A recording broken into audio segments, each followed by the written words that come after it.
Hello students, welcome back to the class. तो पिछली class में हम कर चुके हैं question number 1 to question number 3 of exercise 6.2 और अब इस 6.2 एक्सरसाइज के 3 क्वेश्चंस और बचे हैं 4, 5 एंड 6 जो हम आज करने वाले हैं। एंड आई होप आपको सबको अच्छे से समझ में आ रहा होगा। अगर समझ में आ रहा है तो प्लीज़ बताइए कि समझ में आ रहा है, नहीं समझ में आ रहा है तब भी बताइए कि समझ में नहीं आ रहा है, ताकि मैं अपने तरीक़ों को थोड़ा बदलने की कोशिश करूं और आप कोशिश करूं कि आप लोगों को अच्छे से समझ में आए।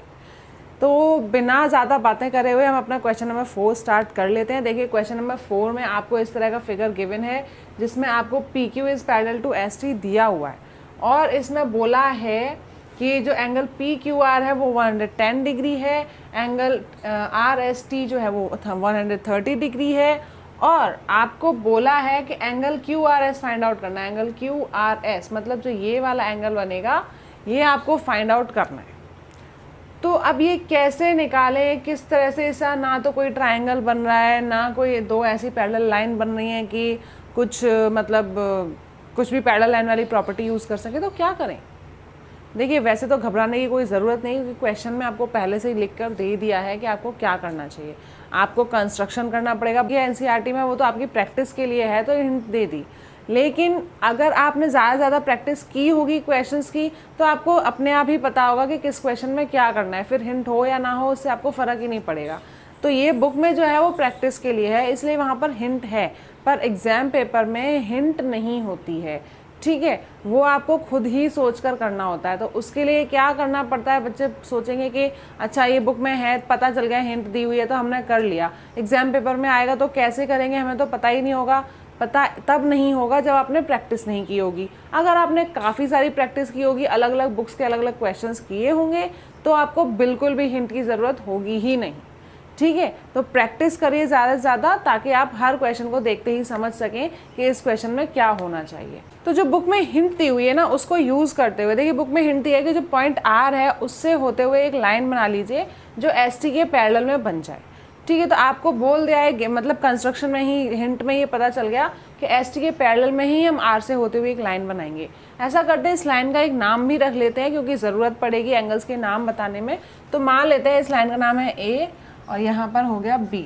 ठीक है, तो लाइन हो गई AB जो ST के पैरेलल है। तो हम देखिए गिवन में मैंने ये सब लिख दिया है, क्या फाइंड आउट करना है ये भी लिख दिया। अब जो हमने कंस्ट्रक्शन बनाया उसे भी जल्दी से लिख लेते हैं। तो हमने कंस्ट्रक्शन किया है, draw AB parallel ST passing through R।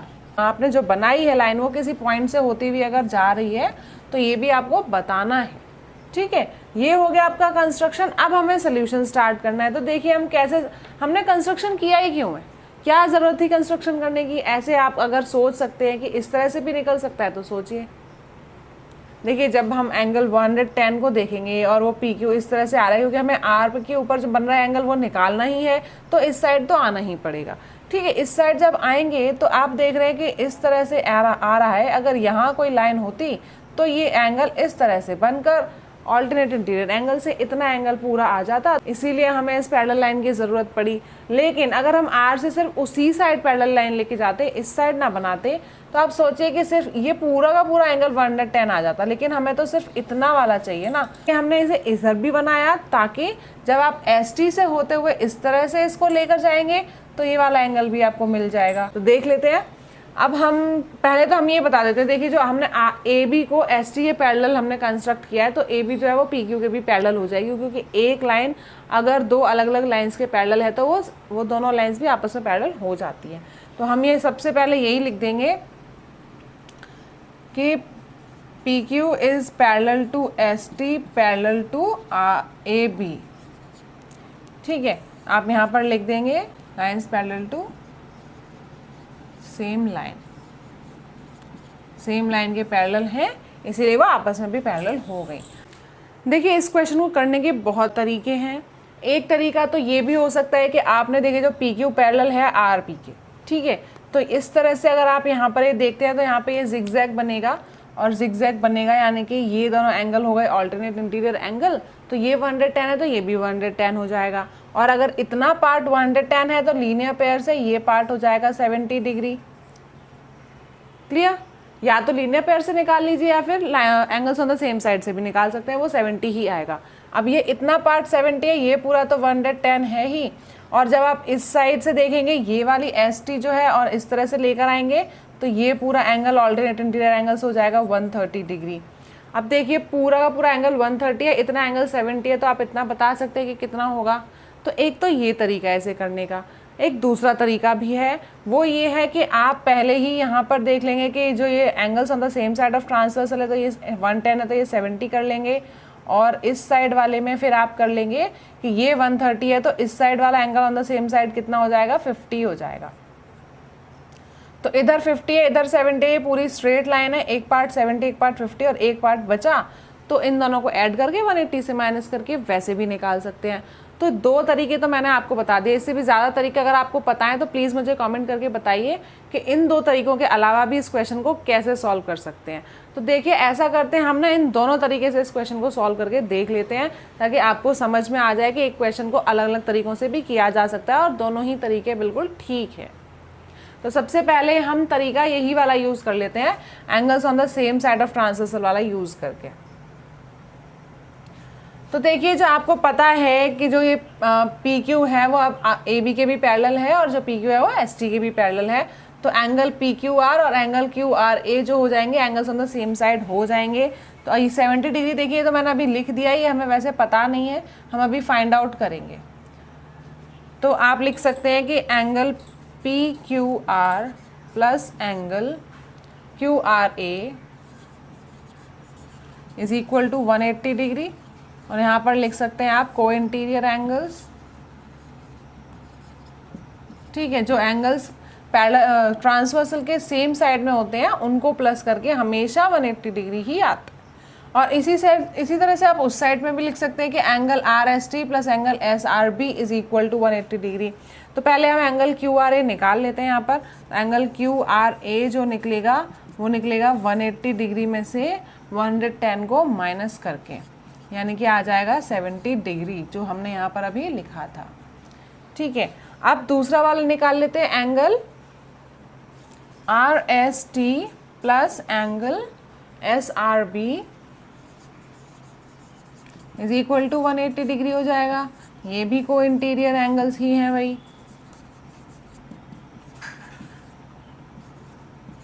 Is it clear to you? तो देख लीजिए आप एंगल SRB कितना आ जाएगा, is equal to 180 degree minus RST आपका कितना है 130 डिग्रीज, यानी कि ये आ गया आपका 50 डिग्री। ठीक है, तो एंगल QRA जो था वो 70 आ गया, ये आपका आ गया 50 डिग्री। अब आपको पता है जो AB है वो पूरी स्ट्रेट लाइन है, तो स्ट्रेट लाइन है तो आप यहाँ पर लिख सकते हैं कि angle QRA plus angle QRS जो हमें निकालना है plus angle SRB is equal to 180 degree. अब यहाँ पर आप लीनियर पेयर नहीं लिखेंगे, क्योंकि पेयर का मतलब ही होता है कि जिसमें दो होते हैं। ठीक है, तो यहाँ पर आ गए हैं 3 एंगल्स।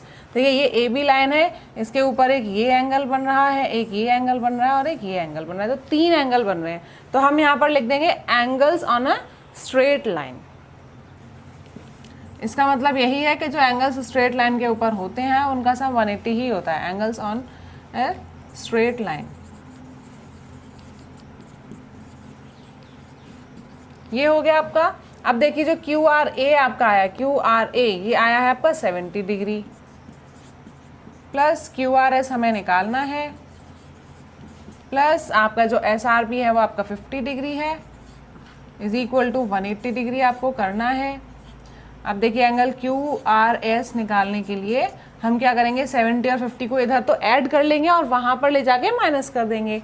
तो 180 में से क्या माइनस होने आ जाएगा इधर, 120 डिग्री, क्योंकि 70 प्लस 50 कितना होता है, 120 डिग्री होता है। और जब उस 120 को हम उस साइड लेकर जाएंगे तो वो 180 से माइनस हो जाएगा, जो कि आपका आंसर आ जाएगा 60 डिग्री। यानी कि जो ये एंगल है जो ये हमें फाइंड आउट करना था, ये 60 डिग्री है। एक तो ये तरीका हो गया, एक और तरीका है, उसको भी जल्दी से हम फटाफट से कर लेते हैं। कि देखिए इस क्वेश्चन को करने के 2 तरीके हैं, एक मैंने आपको बता दिया और दूसरा भी मैं आपको क्यों बता रही हूँ। फालतू में इतना टाइम क्यों वेस्ट कर रही हूँ आपका। देखिए टाइम तो वेस्ट नहीं होता है किसी भी बच्चे का अगर उनको कुछ समझ में आता है अच्छे से तो। लेकिन दूसरा तरीका भी मैं इसलिए बता रही हूँ ना, कभी कभी ऐसा होता है आपका एग्जाम होता है, आप क्वेश्चन सॉल्व करके आते हैं, दो फ्रेंड्स से डिस्कस कर रहे हैं, एक ने बताया जो मैंने पहला तरीका है उस बोल रहा है वो मैंने उससे किया है, और दूसरा वाला बताएगा जो मैं अभी करूँगी उससे कर देगा। तो फिर वो दोनों ही आपस में कंफ्यूज हो जाएंगे कि किसने ठीक किया और किसने गलत किया है। क्योंकि देखिए जो मैथ्स में जो क्वेश्चंस होते हैं ये भी एक तरह से प्रॉब्लम्स की तरह ही होते हैं, और कोई भी प्रॉब्लम को देखने का हर किसी का परसेप्शन अलग अलग तरीके का होता है। हर कोई अलग तरीके से किसी सिचुएशन को देखता है और हैंडल करता है। इस तरीके से जब दो बच्चों को अलग अलग तरीके का दिखता है तो इसके लिए मैं आपको ये बताना चाहती हूँ कि दोनों ही तरीके ठीक होते हैं। अगर कोई भी तरीका आपने यूज़ कर दिया है तो वो पूरी तरह से ठीक है, इसलिए मैं आपको दूसरा तरीका भी बता रही हूँ कि इसे दूसरे तरीके से कैसे सॉल्व करना है। तो हम लिख लेते हैं कि एंगल जो PQR है वो किस एंगल के इक्वल हो जाएगा। देखिए ये जो PQ है वो R इधर से जाके यहाँ पर इस तरह से जिगजैग बना रहा है, यानी कि जो पूरा एंगल बन रहा है ना, ये पूरा एंगल उसके इक्वल है, एंगल QRB के इक्वल है। और जो हो जाएगा आपका 110 डिग्री, और आप यहाँ पे क्या लिख देंगे, ये Q इक्वल है ऑल्टरनेट इंटीरियर एंगल से, ये दोनों एंगल्स इक्वल हैं। तो ये इतना पूरा एंगल जो हो गया वो 110 डिग्री हो गया। अब ये इतना पूरा 110 है तो इतना आप बता सकते हैं कि कितना आ जाएगा। तो आप लिख देंगे कि angle QRA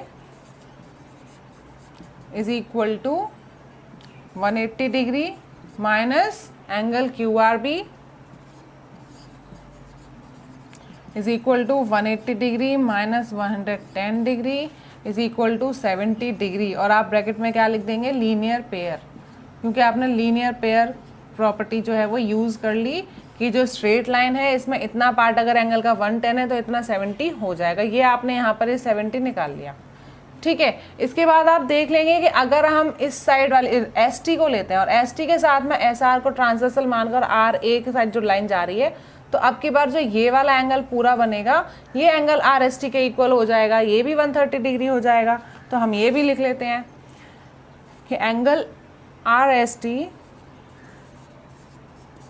is equal to angle SRA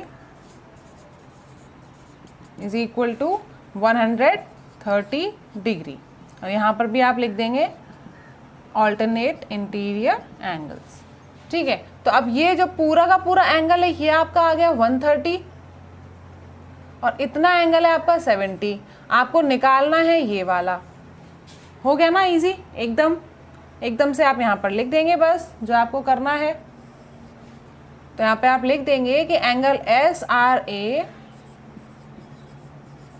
minus angle QRA is equal to angle QRS जो आपको निकालना है। तो एंगल QRS आपका कितना हो जाएगा, SRA आपका आया 130 डिग्री, इसमें से आप एंगल QRA माइनस कर देंगे यानी कि 70 डिग्री माइनस कर देंगे तो कितना बचेगा, देखिए 130 में से 70 जब माइनस होगा तो यहाँ भी आ जाएगा आपका 60 डिग्री। तो फर्स्ट जो मैंने तरीका अपनाया उसमें भी आपका आंसर सही आया और यहाँ पर भी आपका आंसर ठीक आया, यानी कि दोनों ही तरीके ठीक हैं। ज़रूरी है कि जो आपने पैरेलल लाइंस और उनकी प्रॉपर्टीज़ पढ़ी हैं उन्हें अच्छे से याद रखना, समझना, ठीक है। किसी को ये तरीका अच्छा लग सकता है, किसी को पिछला वाला तरीका अच्छा लग सकता है, आपको जो तरीका अच्छा लगता है आप उसे यूज़ कर सकते हैं।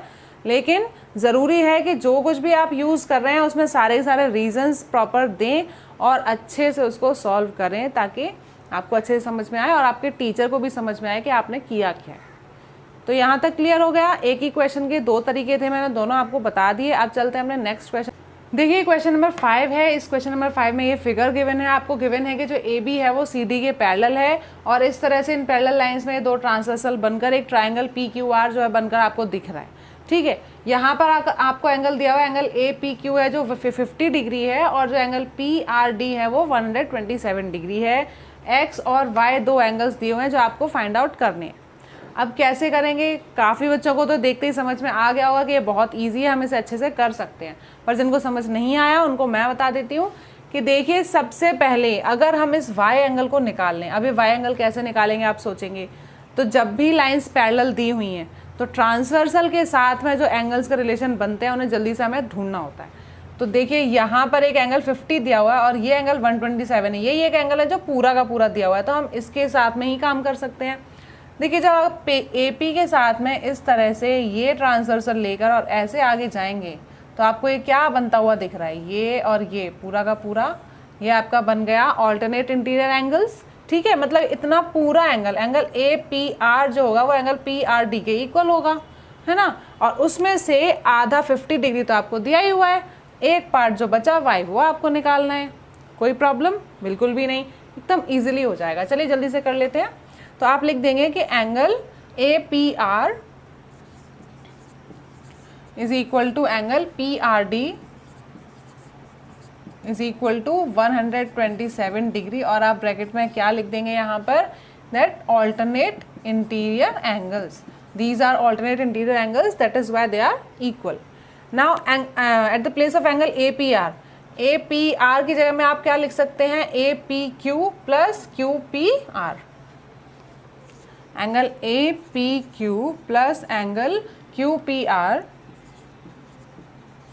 Is equal to 127 degree. ठीक है, और ये QPR की जगह में Y है तो आप Y पुट कर देंगे यहाँ पर, और APQ की जगह में क्या है 50 डिग्री, वो आप यहाँ लिख सकते हैं, इज इक्वल टू हो गया 127। मतलब Y की वैल्यू आपकी कितनी आ जाएगी, 127 डिग्री माइनस 50 डिग्री। हमेशा ध्यान रखना है कि 50 को 127 के पीछे ही लिखना है। ठीक है, काफ़ी बार बच्चे ये गलती करते हैं, 50 यहाँ लिख देते हैं, 50 माइनस 127 लिख देते हैं और फिर आंसर ठीक निकाल देते हैं, तो वो स्टेप ही गलत हो गया ना। जो नंबर बाद में आ रहा है वो लाइन में पीछे ही खड़ा होगा, ये जो पहले से है वो अपनी जगह में ही रहेगा, उसकी जगह चेंज नहीं करनी है। 127 माइनस 50 ही करेंगे, ये हो जाएगा आपका 77 डिग्री। क्लियर है, ये आपका एंगल आ गया, Y जो आ गया आपका 77 डिग्री आ गया। अब ये 77 है और X आपको निकालना है।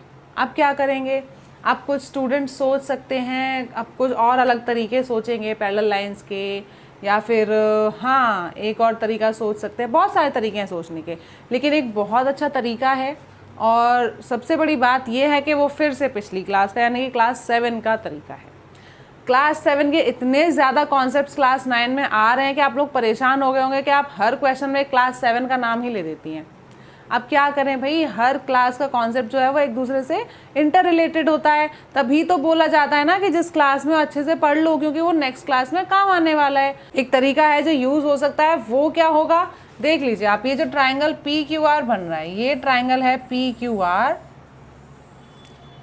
इसके ये जो दो एंगल्स हैं, एक Y और X, इसमें से आप Y की वैल्यू निकाल चुके हैं, और एक एंगल PRD जो है ये वाला, ये इसका कैसा एंगल हो गया, ये हो गया इसका एक्सटीरियर एंगल। ये एक्सटीरियर एंगल है। एक्सटीरियर एंगल नाम सुनते ही किसी किसी बच्चे को प्रॉपर्टी भी याद हो गई, आगे होगी ना कि एक्सटीरियर एंगल प्रॉपर्टी। तो एक्सटीरियर एंगल प्रॉपर्टी क्या कहती है, देखिए अगर कोई भी एक ट्राइंगल है, उसमें एक बाहर में जो एंगल बन रहा है वो एंगल अंदर वाले ऑपोजिट दो एंगल्स के सम के इक्वल होता है, यानी कि जो 127 डिग्री है वो x प्लस वाई के इक्वल होगा, जिसमें से y आप पहले से ही निकाल चुके हैं, तो x बचा ना वो भी निकल जाएगा।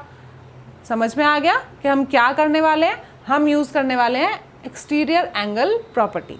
तो लिख लेते हैं जल्दी से कि एक्सटीरियर एंगल प्रॉपर्टी को हम यूज़ करके कैसे से करने वाले हैं। आप लिख देंगे, देखिए जो कुछ भी आपको यूज़ करना है, जो भी प्रॉपर्टी यूज़ करनी है उसे लिखना बहुत ज़रूरी है। आप कहाँ से क्या कर देते हैं, हर चीज़ आपको क्वेश्चन में बतानी है। रीजंस दिए बिना पूरा क्वेश्चन आपका कभी भी कंप्लीट नहीं हो पाएगा। यूजिंग एक्सटीरियर एंगल प्रॉपर्टी,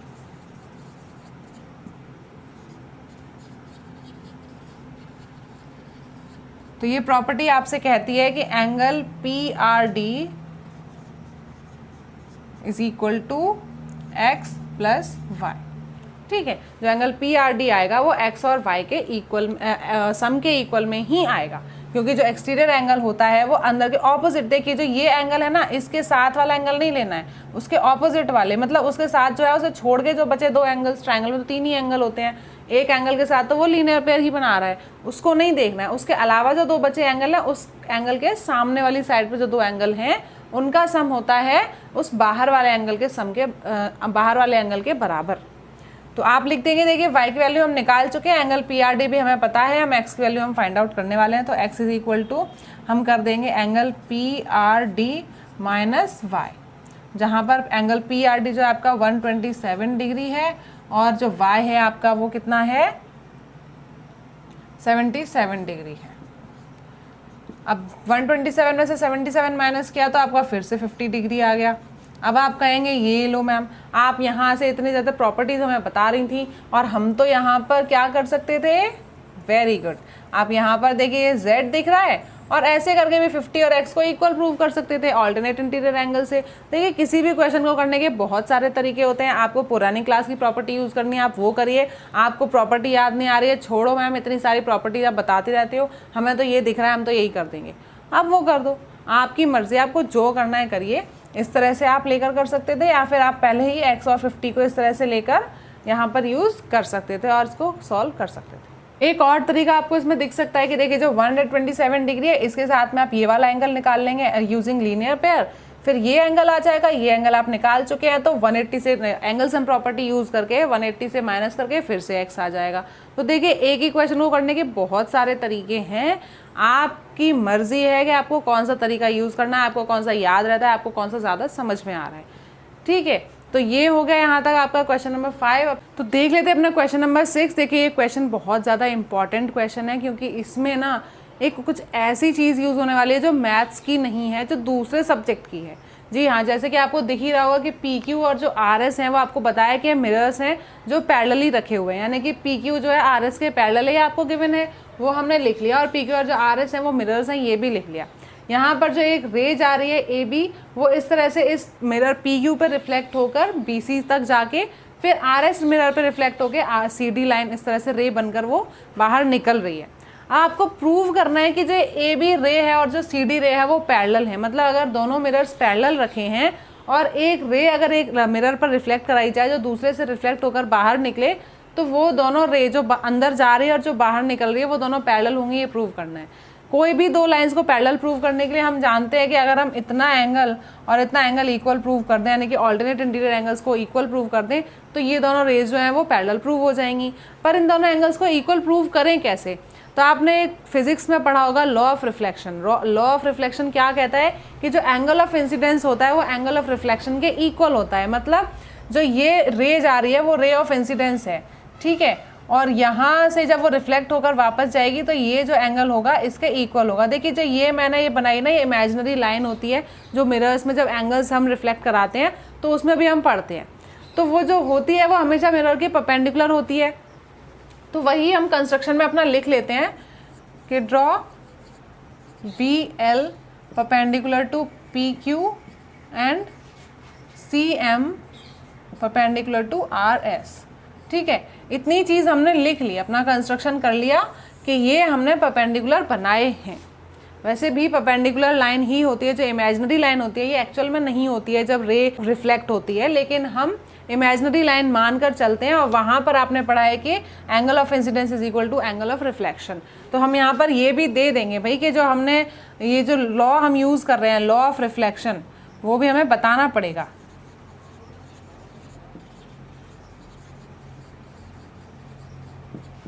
तो ये क्या कहता है, angle of incidence is equal to angle of reflection. ठीक है, रे रिफ्लेक्ट हो रही है मिरर से, तो जहाँ से वो आई वो एंगल ऑफ इंसिडेंस होगा और जिस साइड वो जा रही है वो रिफ्लेक्टेड एंगल बनेगा, तो वो दोनों एंगल्स इक्वल होंगे। इसीलिए हम इतना ये लॉ हम जानते थे, जैसे ही बात मिरर की आई तो लॉ ऑफ रिफ्लेक्शन की याद आ गई, और लॉ ऑफ रिफ्लेक्शन की याद आ गई इसीलिए हमने कंस्ट्रक्शन ही इसी तरह का किया। अब इसमें देखिए जब ये दो एंगल्स इक्वल हैं, इसमें हम एंगल्स को मार्क कर लेते हैं 1 2 3 और 4। अब जैसे इस यहाँ पर एंगल 1 और 2 इक्वल हो जाएंगे, ऐसे एंगल 3 और 4 भी इक्वल हो जाएंगे क्योंकि यहाँ पर भी सेम वही लॉ यूज़ हो रहा है। ठीक है, तो आपको इतना तो पता चल गया कि 1 और 2 इक्वल है, 3 और 4 इक्वल है, लेकिन आपको प्रूफ तो ये करना है ना कि 1 और 2 का जो सम है पूरा एंगल वो 3 और 4 के सम के इक्वल है, ये आपको प्रूव करना है। वो कैसे करें वो भी जल्दी से हम देख लेते हैं। तो क्योंकि PQ और RS पहले से पैरेलल लाइंस हैं, तो पैरेलल लाइंस में जो परपेंडिकुलर्स बने हैं वो भी आपस में पैरेलल होंगे, है ना, यानी कि जो BL और CM है वो पैरेलल हैं। अब अगर BL और CM पैरेलल हैं तो फिर ये एंगल और ये एंगल तो हो गया ना इक्वल, 2 और 3 भी इक्वल हो गया।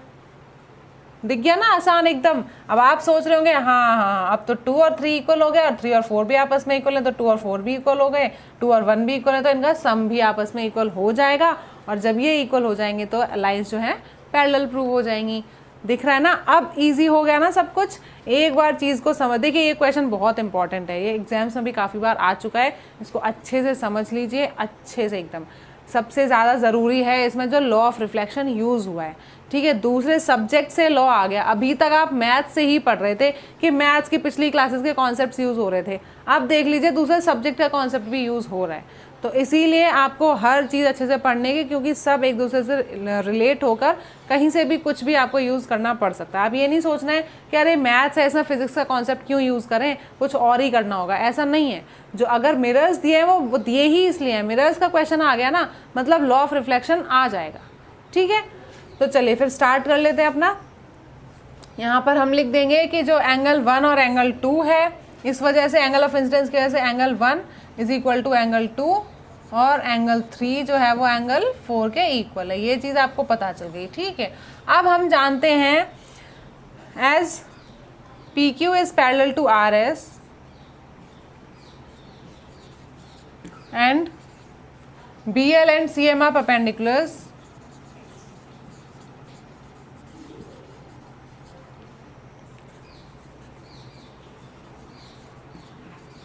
देखिए ये चीज़ ना सब कुछ लिख के बताना पड़ता है। आप कहेंगे कि ये तो देखकर ही समझ में आ रहा है, इसमें लिखने की क्या ज़रूरत है। बेटा देखकर तो सारा क्वेश्चन ही समझ में आ जाता है, पर फिर भी आपको सोल्यूशन लिखकर दिखाना होता है। इसी तरह से सारे रीजंस भी लिखकर बताने होते हैं। तो जो पी क्यू है वो आर एस के पैरेलल है और जो बी एम और सी एम है वो परपेंडिकुलर्स हैं। So B M is parallel to, sorry B L is parallel to C M. अब देख लीजिए जो पी क्यू है वो आर एस के पैरेलल है, जो बी एल और सी एम है वो इन पैरेलल लाइंस के ऊपर ही जो है परपेंडिकुलर्स हैं। तो क्योंकि परपेंडिकुलर्स का आपको पता है 90 डिग्री इधर भी है 90 डिग्री इधर भी है, तो ये दोनों जो हैं ये भी आपस में फिर पैरेलल हो जाएंगे। तो जो बी एल है वो सी एम के पैरेलल हो गया, क्योंकि ये दोनों सेम पैरेलल लाइंस के ऊपर ही परपेंडिकुलर्स हैं। यहाँ तक हो गया आपका क्लियर। अब क्योंकि बी एल और सी एम पैरेलल हो गए, तो देख लीजिए बी एल और सी एम जो है पैरेलल हो गए, तो यहाँ पर जो एंगल देखिए ये 2 और 3 के साथ किस तरह का ये लेटर आपको दिख रहा है, साफ साफ तो सीधा सीधा दिख रहा है। क्या बन रहा है ये Z, तो Z बन रहा है, यानी कि एंगल 2 और एंगल 3 इक्वल हो गए बाय ऑल्टरनेट इंटीरियर एंगल्स। तो आप लिख देंगे यहाँ पर angle 2 is equal to angle 3 और ए आप यहाँ पर दे देंगे रीजन। अब जो एंगल 2 है वो 1 के इक्वल है, तो यहाँ पर जो एंगल 1 हो गया और जो 3 है वो 4 के इक्वल है, यानी कि एंगल 4 भी आपस में इक्वल हो गए, ठीक है। क्योंकि angle 1 is equal to angle 2 and angle 3 is equal to angle 4, ये आपस में इक्वल है, इसलिए ये सब भी इक्वल हो गए। अब आपको पता है इन दोनों इक्वेशंस को अगर आप ऐड कर देंगे, ये दोनों 2 इक्वेशंस आ गई आपकी, फर्स्ट और सेकंड, ठीक है। फर्स्ट इक्वेशन आ गई कि 2 और 3 इक्वल है, सेकंड आ गई कि 1 और 4 भी इक्वल है। इन दोनों को ऐड कर देंगे तो 1 + 2 और इधर 3 + 4 भी आपस में इक्वल हो जाएंगे। तो आप लिख देंगे angle 1 + angle 2 is equal to angle 3 + angle 4। That means जो एंगल 1 + एंगल 2 पूरा कितना आ रहा है, angle ABC is equal to angle BCD। और जब ये एंगल्स इक्वल हो गए तो ये किस तरह के एंगल्स हैं, these are alternate interior angles. आप लिख देंगे यहाँ पर if alternate interior angles are equal then lines are parallel। इसका मतलब therefore AB is parallel to CD, hence proved।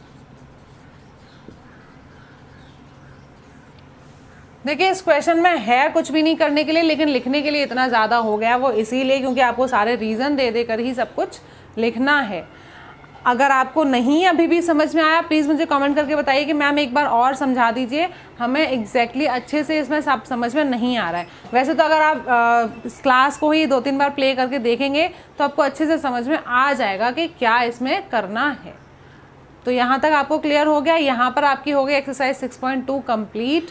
अब हम जो उसका नेक्स्ट टॉपिक आने वाला है angle sum property of a triangle, वो समझेंगे अपनी नेक्स्ट क्लास में कि एंगल सम प्रॉपर्टी। वैसे तो आप देखिए मैं फिर से वही बोल रही हूँ कि हर चीज़, मतलब जो भी आप 9th क्लास में अभी पढ़ रहे हैं ना, लाइन्स एंड एंगल्स में, ये पूरी की सारी चीज़ें जो हैं आप क्लास 7 में पढ़कर आ चुके हैं। क्लास 8 में ये सब इतना नहीं था, पर क्लास 7 में था और अब क्लास 9 में आ गया। तो फिर यही लगता है कि सारी चीज़ें पिछली क्लास की क्यों आ रही हैं, वो भी क्लास 7। जो अभी बच्चे क्लास 9 में हैं उनकी क्लास 7 तो कोविड पीरियड के टाइम में निकल गई, जिसमें कुछ पढ़ा कुछ नहीं पढ़ा, आधा सिलेबस कैंसिल कराया गया या जो भी हुआ। तो सबको ये लग रहा है कि अरे हमें तो नहीं आता। इसीलिए मैं यही सब सोचकर, यही सब ध्यान में रखकर कि सब बच्चों को सारे पिछली क्लास के कॉन्सेप्ट नहीं पता होंगे, मैं आपको हर चीज़ एक एक करके बताती जा रही हूँ। और इसीलिए मैं ये भी बता रही हूँ कि सब क्लास 7 के कॉन्सेप्ट्स हैं। तो जो एंगल सम प्रॉपर्टी है ये क्लास 7 में ही पढ़ चुके हैं, इसका प्रूफ भी पढ़ चुके हैं हम। जी हाँ, angle sum property, exterior angle sum property, ये सारी की सारी चीज़ें हम क्लास 7 में प्रूव भी कर चुके हैं। सिर्फ पढ़ा नहीं है, प्रूव भी किया है। लेकिन हम इसे नेक्स्ट क्लास में फिर से प्रूव करेंगे कि एंगल सम प्रॉपर्टी कैसे प्रूव करते हैं, क्या होता है। इसका बहुत इजी सा तरीका है, 2 तरीके होते हैं इसे प्रूव करने के। हम दोनों को देखेंगे अपनी नेक्स्ट क्लास में। तब तक आप ये अपनी एक्सरसाइज 6.2 अच्छे से समझ लीजिए, इसे अच्छे से कर लीजिए। Okay, till then, bye bye, take care.